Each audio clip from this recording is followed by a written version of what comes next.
बिस्मिल्लाहिर्रहमानिर्रहीम। हम लोग लास्ट टाइम मशीन लर्निंग के हवाले से बात कर रहे थे। हमने मशीन लर्निंग को स्टार्ट किया था और हमने कुछ स्लाइड्स जो हैं वो कवर अप की थी।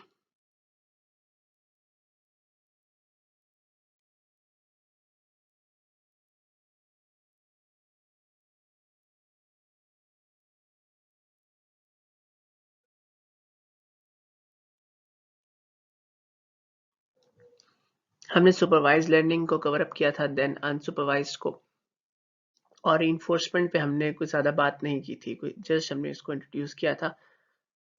तो उसके बाद ये पार्ट जो था ना, ये उसका रिमेनिंग था। तो मशीन लर्निंग में हमने सुपरवाइज में बात की थी कि हमारे पास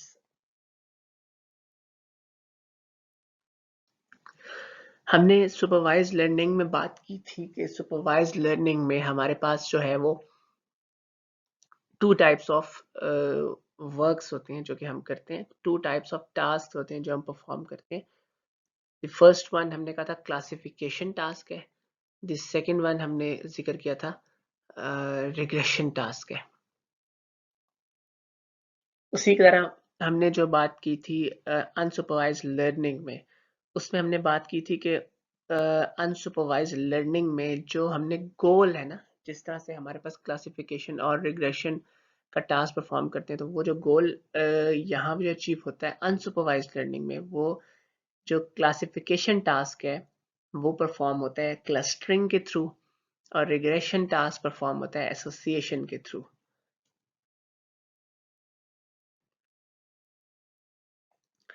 ओके, अगर हम बात करें सुपरवाइज्ड और अनसुपरवाइज्ड में डिफरेंस की, जो हमने जिक्र किया था ऑलरेडी, उसको अगेन ज़रा एक्सप्लेन कर दूं कि जो क्लासिफिकेशन और सुपरवाइज लर्निंग था ना, क्लासिफिकेशन और रिग्रेशन टास्क, सुपरवाइज में मतलब हम उसे सुपरवाइज कर रहे थे, हमने अपने एल्गो को बताना है कि दिस इज आवर गोल, कि आपने इस चीज को क्लासिफाई करना है, कि अगर ये कंडीशंस होंगी तो ये क्लासिफिकेशन होगी, और अगर ये कंडीशंस होंगी तो ये क्लासिफिकेशन होगी। उसको मैंने आपको एग्जांपल बताया था, हम उसे 0 1 से कर सकते हैं। और फिर हमने जिक्र किया था कि रिग्रेशन और क्लासिफिकेशन दो डिफरेंट डिफरेंट टास्क क्यों हैं।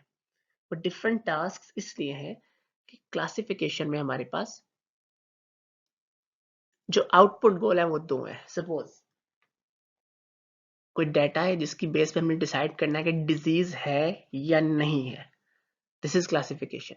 और अगर हम कहें कि years of experience with some sort of expertise अगर हमारे पास मौजूद है और हमने बताना है कि इसको कितनी सैलरी असाइन करनी है, तो वो हमने कहा था ग्राफिकल हम डाटा की बेस पे ट्रेन कर लेते हैं, और उसके साथ हम उसको रिग्रेशन में उसी तरह से उन्हीं उन्हीं अब मैं यहाँ और टेक्निकल होके बोलता हूँ, वेट्स की बेस पे जो हमारे कांस्टेंट्स हैं, जो हमारे पास यहाँ पर फाइंडिंग्स है ना, मैं यहाँ पर बहुत हार्ड टेक्निकल नहीं होता, कुछ इक्वेशंस के थ्रू हम यहाँ पर कुछ पैरामीटर्स फाइंड करेंगे, फिर वो पैरामीटर्स उन एक्स वाई पर देकर हम उन्हीं जो वेट्स हमने फाइंड किए वो देके हम क्या करेंगे, उसको हम उसको इसके साथ लिंक कर देंगे। और ये लिंक जो है बेसिकली ट्रेनिंग की बेस पे। और जब हम बात करते हैं अनसुपरवाइज की, तो अनसुपरवाइज लर्निंग में यही दो टास्क जो परफॉर्म होते हैं, बेसिकली हमने करना एडिशन क्लासिफाई ही होता है। ठीक है ना, लास्ट टाइम भी एक क्वेश्चन था कि अनसुपरवाइज लर्निंग में क्लासिफिकेशन कैसे है, तो सुपरवाइज लर्निंग का टास्क है। बेसिकली टास्क सुपरवाइज लर्निंग का भी है, अनसुपर बेसिकली टास्क क्या है, हमारे पास एक प्रॉब्लम है।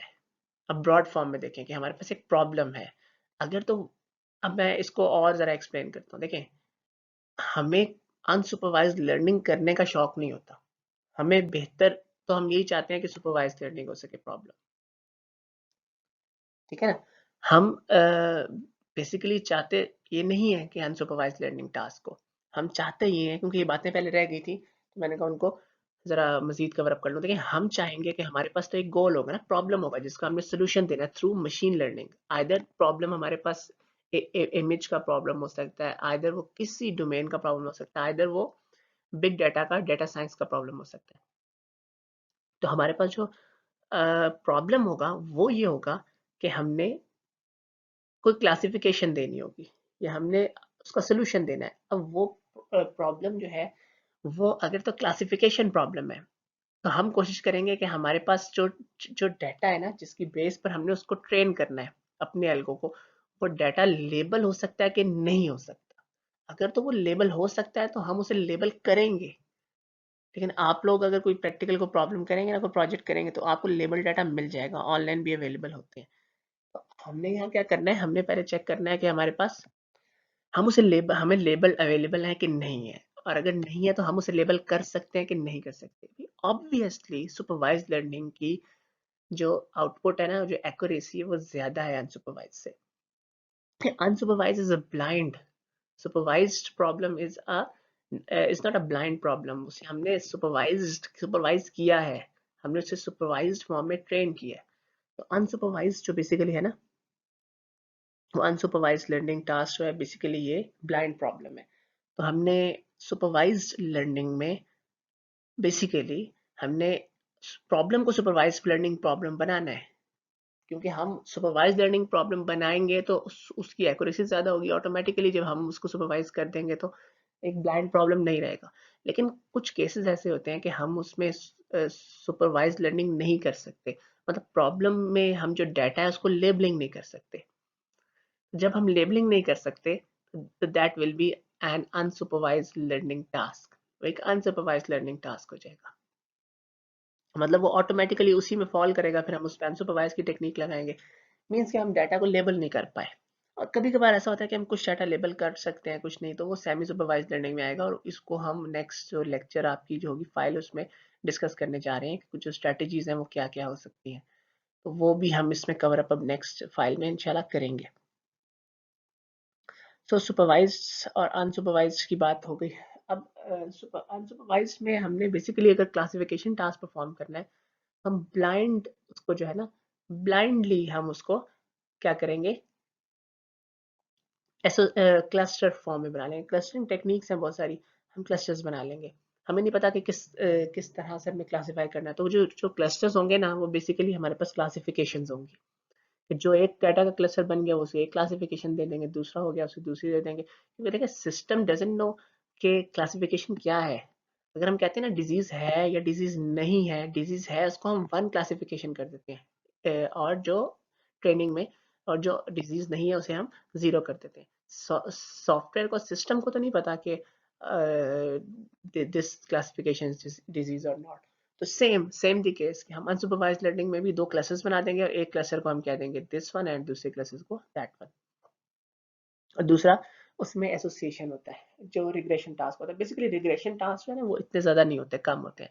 डाटा साइंस में है, लेकिन ज़्यादातर प्रॉब्लम्स जो हैं वो हमारे पास रिकमेंडेशन सिस्टम, कोई सर्च सर्च सिस्टम, कोई किसी किस्म का भी सिस्टम हो, उसमें हमारे पास जो है ना वो ज़्यादातर जो है वो क्लासिफिकेशन टास्क है। 80% आई थिंक 70%, 80% और अबव 80% जो टास्क हमारे पास आते हैं वो नॉर्मली हमारे पास क्लासिफिकेशन प्रॉब्लम्स ही होते हैं। रिग्रेशन टास्क कम आते हैं।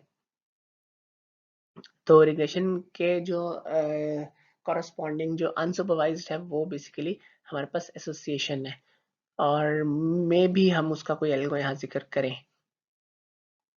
If time allows us. तो ओके, अब हम उसको हमने काफ़ी कवर अप कर लिया।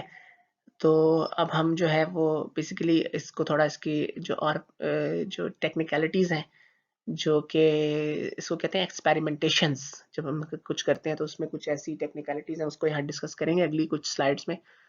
तो और नेक्स्ट ये कि जो है अगला जो होगा वो हमारा उस पे होगा, और उस जो स्ट्रेटजीज पे होगा वो भी जेनेरिक लेक्चर होगा, जनरल जनरल लेक्चर होगा। तो जिस तरह से हम अभी जिक्र कर रहे हैं ना, अब थोड़ा और वास्टली हम उसको डिफरेंट डोमेन्स की फॉर्म में मशीन लर्निंग को देखेंगे। और उसके बाद जो है फिर हम एल्गोस को का जिक्र करेंगे। मोस्ट प्रॉब्ली कोई कुछ एल्गोस होंगी वो हम देखेंगे। अच्छा, अब बेसिकली मशीन लर्निंग सिस्टम काम कैसे करता है। बेसिकली वो लोग काम ऐसे करता है मशीन लर्निंग सिस्टम कि हमारे पास एक सेट ऑफ डाटा है। वो डाटा उसको हम कहेंगे बेसिकली हमारे पास जो डाटा होगा ना, चलें पहले सिंपल बात करें। देखें हमारे पास डाटा है, एक मशीन लर्निंग का एल्गो है, that can be any algo, supervised, unsupervised और इन्फोर्समेंट। हमने उसको ट्रेन करके एक मॉडल बना दिया। अब हम बात करते हैं आगे। अच्छा, अब हमने जो मशीन लर्निंग एल्गो है ना, उसको जब हमने डाटा दिया तो वो एक मॉडल बिल्ड हो जाएगा हमारा। अच्छा, अब एक शॉर्ट फॉर्म में नीचे एक एग्जांपल सी दी हुई है कि डाटा हमने इसको दे दिया और एट द एंड इसने बताना ये है कि यस या नो। इस डाटा के जो हमारे पास कैरेक्टरिस्टिक्स हैं इस डाटा की, उसकी बेस पे इसने हमें बताना है। How can we be confident about F? अच्छा, एफ बेसिकली एक फंक्शन है। वो फंक्शन बेसिकली क्या है? वो मॉडल का फंक्शन है। तो जब हम इस पर बात करेंगे कि ये एफ क्या चीज़ है, जब हम आएंगे टेक्निकल और होंगे एल्गोस की बात जब करेंगे तो। अच्छा, हाँ, अब हम थोड़ा सा इसको और टेक्निकल और आते हैं इन डेप्थ और बात करते हैं कि जो मैंने जिक्र किया था ना ट्रेनिंग का, कि हमने मशीन लर्निंग के एल्गो को ट्रेन करना होता है डाटा की बेस पे। तो जब हम ट्रेन करते हैं ना, ट्रेन करके, अब अगर हम बात करें सुपरवाइज्ड लर्निंग की, तो मैंने आपसे जिक्र किया था कि हम प्रॉब्लम को कोशिश करते हैं सुपरवाइज्ड लर्निंग से सॉल्व करें। उसमें हमें हाई एक्यूरेसी अचीव होने का ज़्यादा चांस होता है। तो मैंने एक और चीज़ जिक्र किया था, शायद आप लोग ने इसको मेरे लेक्चर को प्रीवियस सुना हो डिटेल में। तो मैंने कहा था कि एक अगर चाइल्ड है, उसने हाथ लगाया गर्म चीज़ को 2-3 दफ़ा, जितनी दफ़ा ज़्यादा लगाएगा उतना ज़्यादा सीख लेगा वो। ठीक है ना? अच्छा, इट डिपेंड्स कि वो पहली बार में सीख जाए, एक्स्ट्राऑर्डिनरी अगर हो तो। छोटा होगा, एक दफ़ा हाथ लगाएगा, गर्म लगा, याद रहेगा, ठीक है, दूसरी दफ़ा फिर लगाया, तीसरी दफ़ा फिर, 3-4 दफ़ा में याद हो जाएगा। एग्जैक्ट दैट कॉन्सेप्ट जो है वो मशीन लर्निंग में यूज़ होता है। कैसे? वो इस तरह के बेसिकली हमारे पास जो है,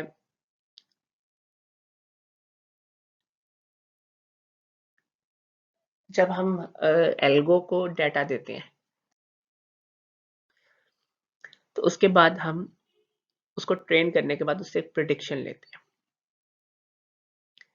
फिर हम देखते हैं उस प्रिडिक्शन में और एक्चुअल जो हमारा सुपरवाइज्ड लेबल है, उन दोनों के साथ हम कंपेयर करते हैं। ठीक है, अब जब हम कंपेयर करेंगे तो क्या होगा कि उस कंपेयर करने का कोई फार्मूला होगा जिसके साथ हम कंपेयर करते हैं, और उसमें जो हमारे पास जो माइनस में आएगी, जो दोनों का जो सब्ट्रैक्शन होगी ना, तो वो हम कहेंगे बेसिकली हमारे पास लॉस आया है। इसको इसको डेप्थ में नहीं फिलहाल हम देखते, लेकिन सिंपल इज दैट। मैं आपको सिंपल एग्जांपल देता हूँ, सिंपल सिंपल से एग्जांपल देता हूँ। स्कूलिंग में आप लोगों ने जब एक एक्सरसाइज की मैथ्स की, और उसके बाद लर्निंग, वही लर्निंग का कॉन्सेप्ट तो वही है ना, जो लर्निंग तो लर्निंग है, चाहे वो कहीं भी हो। तो आपने सपोज 10 मार्क्स का आपका था, तो आपने चले 5 मार्क्स, सॉरी 2 मार्क्स से 5 क्वेश्चंस थे, आपने सॉल्व किए। तो फर्स्ट टाइम आपने जो किया, तो आप लोगों का सपोज 6 मार्क्स आए आपके, तो आपने क्या देखा, माइनस जो है वो 4 आ रहा है ना, क्योंकि आपको 10 आउट ऑफ 10 होने चाहिए थे ना, हम तो चाहेंगे कि 10 आउट ऑफ 10 आते मार्क्स। तो मार्क्स आए 6, तो हमने लॉस देखा, लॉस कितना है 4 का। यहाँ से आपको समझ आ जाएगा लॉस क्या चीज़ है। फिर आपने क्या किया, फिर दोबारा से सीखा, दोबारा से सीखा, फिर आपने उसके बाद देखा कि अब लॉस कितना है। सपोज आपके मार्क्स आए 6 की बजाय 7.7, तो आपके एटलीस्ट 2.3 मार्क्स का, मतलब 2.3 का लॉस आया। अच्छा, अब सपोज आपने उसके बाद आपने फिर तैयारी उस हिसाब से करनी है, फिर सपोज आपका अब आ गया 9.3, अब अगली बार आपने दोबारा तैयारी करके दिया 9.34 आया, अगली बार तैयारी करते थे 9.35 आया, उसके बाद तैयारी करके 9.355 आया, अब आप देखें यहाँ स्टिल हो गया, तो उसके बाद अब आप छोड़ देंगे। अच्छा, अब ये क्यों छोड़ेंगे? कुछ मशीन्स थोड़ी सी सिली होती है ना, तो ये कुछ कंसेप्ट जो हम अभी जिक्र नहीं करेंगे। तो एक दो और कॉन्सेप्ट्स भी हैं ओवर फिटिंग अंडर फिटिंग के, बड़े इंटरेस्टिंग कॉन्सेप्ट है, मैं इसमें आपको समझाऊंगा इसी एग्जांपल से कि अगर आप एक बुक से तैयारी करें, दूसरे बुक क्वेश्चन से एग्जाम दें और आपका एग्जाम ठीक ना आ रहा हो, वो लर्निंग क्या है। और इसमें एक और कॉन्सेप्ट भी आता है कि अगर आपने जब तैयारी की तो आपको सब कुछ आता था, लेकिन जब आप एग्जाम में गए तो आपको कुछ भी नहीं आता था, देन हाउ अबाउट दैट। ये दो केसेस हैं इस तरह के जो कि यहाँ मशीन लर्निंग में हम लोग डिस्कस करते हैं। इस एग्जाम्पल से मैं उसको एक्सप्लेन करूंगा फर्दर इंशाल्लाह। अच्छा, लॉस का आपको समझ आ गया कि लॉस क्या और किस तरह से होता है। लॉस के बाद हमने फिर रिपीट करना होता है, फिर रिपीट, और उसके बाद जब वो स्टेबल हो रहा होता है हम उसको स्टेबिलिटी पे स्टॉप करते हैं। बस फिलहाल इतना कॉन्सेप्ट एनफ है। आगे जब हम जब हम कुछ एल्गोस के साथ कुछ कॉन्सेप्ट देखेंगे तो फिर हम इसकी डिटेल में चले जाएंगे कि फर्दर ये चीज़ किस तरह से है। अच्छा, आगे एक एग्जांपल है क्लासिफिकेशन की, कि क्लासिफिकेशन में हमारे पास जो है वो, चलें इस चीज़ को छोड़ देते हैं, ये 1 और 0 किस तरह से हम करते हैं, इसमें इसको फिलहाल हम लीव करते हैं। अच्छा, एक ये ग्राफ है, ये very important graph for concept build करने की और for exam point of view से। अगर आपका ऑनलाइन हुआ तो चलें, वो तो सिस्टम डिफरेंट है, लेकिन अगर आपका फेस टू फेस होता है तो ये जो ग्राफ है ना, इसमें से क्वेश्चन आने के चांस बहुत ज़्यादा होता है, क्योंकि ये मशीन लर्निंग में structural risk minimization is very important, कि अगर मशीन लर्निंग आप कर रहे हैं, आपको ये चीज़ पता होगी तो ही आप पास हैं, वरना आप मशीन लर्निंग में पास नहीं है, फेल है। क्योंकि स्ट्रक्चरल रिस्क मिनिमाइजेशन एक बहुत इंपॉर्टेंट कॉन्सेप्ट है। ये इंपॉर्टेंट कॉन्सेप्ट क्यों है? इसलिए है कि हम मैंने असल में ये जो फाइल है ना, इसको अलग से इसलिए ऐड किया कि क्योंकि जो ये कुछ कॉन्सेप्ट है ना, ये चीज़ें ज़रा डिटेल में होनी चाहिए। मतलब बेस तो बने ना, एटलीस्ट काफ़ी सारे स्टूडेंट्स हैं जो कि सिंपल इज दैट, क्योंकि आप में फर्स्ट सेमेस्टर के भी हैं, सेकंड है, थर्ड है, फोर्थ है। कुछ लोग होगा जो सिंपल कोर्स में करके जाना चाह रहे होंगे, उनका मकसद सिर्फ इस कोर्स में होगा कि जस्ट वो उस कोर्स को क्लियर करें और डिग्री कर लें। कुछ का मकसद होगा कि इसको इंटरेस्ट से पढ़ें, तो इसलिए मैंने एटलीस्ट बेस जो है ना वो आप लोगों की इसमें स्ट्रांग होनी चाहिए।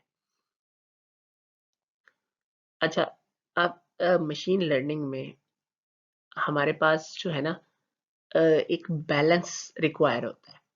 जब हम डाटा की बेस पे ट्रेनिंग कर रहे होते हैं ना, तो ट्रेनिंग करना is not a such an easy thing जो कि आपको नजर आ रही है, अगर डाटा दिया और ट्रेन हो गया। ऑल्दो के आप लोग अगर इसको करेंगे तो डाटा भी आप नेट से डाउनलोड कर लेंगे, एल्गो आपको बना बनाया सिंपल, आपने उसका एल्गो को आपने लाइब्रेरी से कॉल करके आपने उसको चला लेना है। और तो इस प्रॉब्लम यहाँ आता है कि अगर आप लोगों का ना एल्गो में चलाने से आपकी एक्यूरेसी नहीं ठीक आ रही। प्रॉब्लम मशीन लर्निंग में क्या आता है कि हमारी एक्यूरेसी ठीक नहीं आ रही। अब जब एक्यूरेसी ठीक ना आए तो प्रॉब्लम क्या है?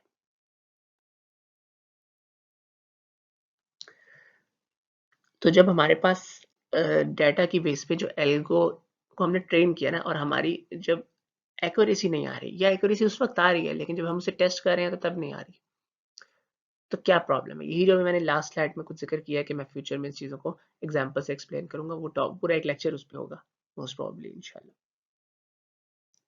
तो प्रॉब्लम इज दैट कि हमारे पास बहुत सारे रिस्क हैं जो कि मशीन लर्निंग में है, उनको हमने कवर अप करना है ट्रेनिंग और टेस्ट सेट में। ट्रेनिंग के दौरान या टेस्ट के दौरान हमारे पास जब एक्यूरेसी ठीक नहीं आती तो हम उसको रिस्क जो है वो निकालते हैं, क्या है, क्या प्रॉब्लम्स हैं, फिर उन प्रॉब्लम्स को सॉर्ट आउट करते हैं।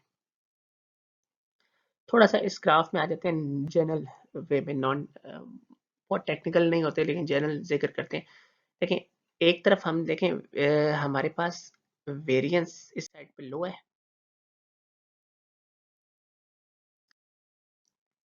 ओके, वो स्लाइड डिस्कनेक्ट हो गई है, मैं फिर उसको स्लाइड को नेक्स्ट आगे आगे ऐड ऐड कर देता हूँ। क्योंकि वो मैं रिवर्स जाऊंगा तो स्लाइड की रिकॉर्डिंग जो है वो ऑफ हो जाएगी। तो उसको स्ट्रक्चर रिस्क मिनिमाइजेशन को मैं उसको अगेन जो नेक्स्ट में है ना आगे उसमें आपको कवर अप कर देता हूँ, लेकिन उस बात को मैं वाइंड अप कर देता हूँ कि बेसिकली एक साइड हमारे पास वेरिएंस लो है, वेरिएंस दूसरी साइड पे हाई है। अब आप और स्लाइड अपने सामने ओपन कर लीजिएगा, मैं आपको वैसे एक्सप्लेन कर देता हूँ। एक साइड पे हमारे पास वेरिएंस के अलावा 22 है, वो एक साइड पे लो है, एक साइड पे हाई है। अच्छा, यहाँ मैं दो वर्ड्स को इंट्रोड्यूस करने जा रहा हूँ जो आप लोगों ने माइंड में रखने हैं। जब हम एल्गोस का जिक्र करेंगे तो ये वर्ड्स आएंगे। एक वर्ड है ओवर फिटिंग, दूसरा वर्ड है अंडर फिटिंग। ये दो वर्ड्स हैं जो मशीन लर्निंग में वेरी इंपॉर्टेंट टर्मिनोलॉजीज हैं, जो लास्ट स्ट्रक्चरल रिस्क मिनिमाइजेशन का ग्राफ था उससे रिलेट करें। अच्छा, ओवर फिटिंग क्या है, अंडर फिटिंग क्या है, नाम से आपको थोड़ा सा अंदाजा हो रहा होगा। ओवर फिट हो रहा है या अंडर फिट हो रहा है, मीन्स के फिट नहीं हो रहा, ठीक है ना।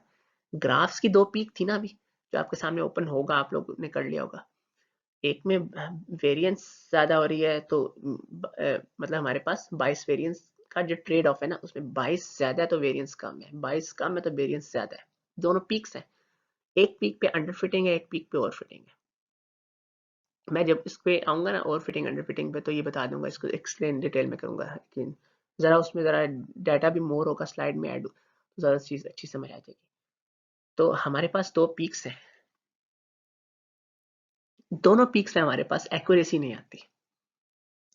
अगर हमारे पास डाटा को ट्रेन करने के बाद मॉडल अंडर फिट कर रहे हैं, फिर भी एक्यूरेसी नहीं आएगी। वो किस तरह कहानी आएगी उसका हम जिक्र आगे करेंगे।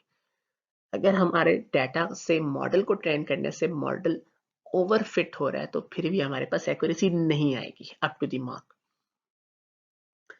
अच्छा, अब पॉइंट इज दैट कि एक्यूरेसी क्यों नहीं आ रही, इसका जिक्र मैं भी डिटेल में नहीं जा रहा, मैं बस आपको बेस बनाना चाह रहा हूँ कि ये प्रॉब्लम्स आते हैं मशीन लर्निंग ट्रेनिंग में, जो ओवर फिटिंग का और अंडर फिटिंग का। ये high low bias high variance, low bias and high bias and low variance की वजह से ये प्रॉब्लम्स आते हैं। अच्छा, अब यहाँ करना क्या है हमने, इसका मैं अभी फिलहाल सिर्फ आपको सोल्यूशन दूंगा कि हमने हमने एट द एंड क्या करना है, रादर देन दैट कि मैं टेक्निकल डिटेल्स में जाऊँ उस पूरा लेक्चर की बजाय मैं सिंपल आपको फिलहाल इसका आंसर दूंगा। यहाँ पर आपने जो स्ट्रक्चरल रिस्क मिनिमाइज इस तरह करना है कि आपने ऐसी सिचुएशन क्रिएट करनी है कि आप मिड पॉइंट पे लाई करें इस ग्राफ के। जब आप मिड पॉइंट या मिड रेंज में लाई करेंगे तो आपका स्ट्रक्चरल रिस्क मिनिमाइज हो जाएगा और आपका मॉडल ना ओवरफिट करेगा ना अंडरफिट करेगा। 22 वेरिएंस की भी वो एक मीडियम रेंज हो जाएगी। तो वहां पर जो है ना एक्यूरेसी मैक्सिमाइज हो जाती है। जब एक्यूरेसी मैक्सिमाइज होगी तो हमारा गोल अच्छा अचीव होगा। That's the point.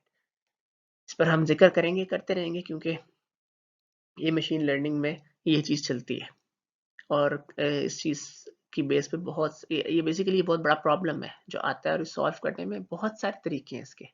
अगर हम इसके वेज की बात करेंगे तो उसके बेतहाशा जो है वो रिसर्च हो चुकी है, इस पे बहुत सारे तरीके हैं जिसपे हम जिक्र करेंगे। खैर, लेक्चर हमारा काफी हो रहा है लेंथी। अब हम आ रहे हैं, हमने स्टेप बाय स्टेप चीज देखी ना कि एक मॉडल था, डाटा था, ट्रेन किया, फिर ट्रेनिंग में क्या इश्यूज आए, हमने एक जेनेरिक वे में कवर किया। अब हम आ जाते हैं, हमने हमने उसको ट्रेन कर लिया, हमारी एक्यूरेसी गुड आ गई। Now what we have to do, we have to हमने क्या करना है, उसको तोलना है।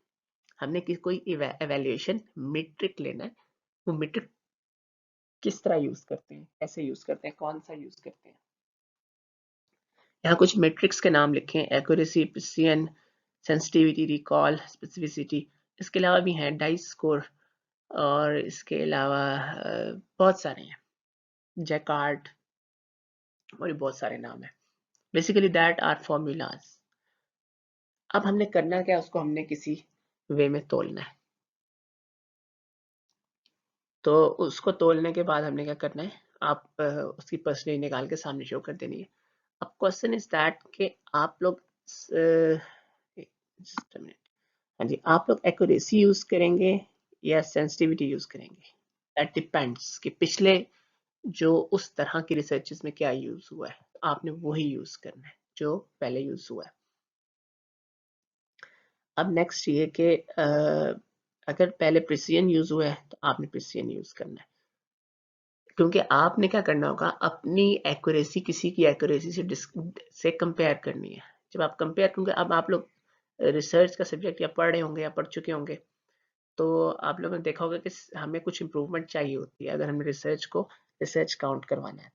यहाँ पर ये काम है कि हमने बेसिकली ये चीज़ें निकालनी है आफ्टर अपने मॉडल को ट्रेन करने के बाद। अच्छा, इसमें 4 टर्मिनोलॉजीज है, 4 टर्मिनोलॉजीज जो कि यहाँ यूज हो रही है। That is true positive, true negative, false positive, false negative. ये क्या है, मे बी स्लाइड में आगे मेंशन है या नहीं है? नहीं है। ट्रू पॉजिटिव का मतलब है कि ट्रू है और पॉजिटिव है। फॉल्स मतलब फॉल्स है एंड पॉजिटिव है। इसकी जो डेफिनेशंस है ना, इसमें सिंपल डेफिनेशंस है और काउंटिंग करके आपने फॉर्मूले में डाल देना है। मैं इसका ये जो है ना ओवर फिटिंग में आगे इसमें मैंने एडअप किया हुआ है, तो सिंपल अभी मैं इसको हार्ड टेक्निकल नहीं कर रहा इसका, क्योंकि मैं प्रॉपर न्यूमेरिकल होगा जो कि एडअप मैंने किया हुआ है उसमें स्लाइड में। अब जो आगे हम आगे लेक्चर देखेंगे। तो ट्रू पॉजिटिव, मैं सिंपल कॉन्सेप्ट आपको दे देता हूँ। ठीक है, अगर पॉजिटिव का मतलब क्या होता है, मेडिकल की डोमेन की अगर हम बात करें, तो पॉजिटिव का मतलब कोविड पॉजिटिव का मतलब है कि कोविड डिजीज है। ट्रू पॉजिटिव का मतलब, ठीक है, इसका ट्रू पॉजिटिव का मतलब है कि एक एल्गो ठीक बता रहा है और वो है भी डिजीज। ठीक है, और इसी तरह नेक्स्ट आगे चलते रहे, वो पॉजिटिव ट्रू है, बता ट्रू रहा है और है पॉजिटिव। तो इसी तरह मतलब देख लें, ठीक है ठीक बता रहा है, ठीक है गलत बता रहा है, गलत है ठीक बता रहा है, गलत है गलत बता रहा है।